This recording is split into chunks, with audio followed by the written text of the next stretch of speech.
ए बाळा, मनासारखं काहीच होत नाही म्हणून नाराज आहेस ना?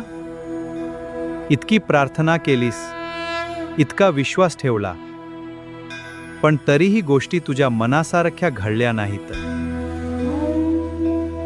आणि आता तुला वाटतंय मी तुझ ऐकतच नाहीत. पण लक्षात ठेव, मी उशीर करतो, पण चुकीचं कधीच करत नाही. तू ज्या गोष्टीसाठी रडतेयस ना, कदाचित ती तुझ्यासाठी योग्य नसेल. म्हणून मी तुला थांबवत आहे. कारण तुला फक्त आज दिसतंय, पण मला तुझं पूर्ण आयुष्य दिसतंय. म्हणून नाराज होऊ नकोस, माझ्यावरचा विश्वास सोडू नकोस. आज वेळ कठीण आहे, पण कायमची नाही. ज्या दिवशी सगळं ठीक होईल ना, त्या दिवशी तुलाच समजेल की मी तुला एकटं कधी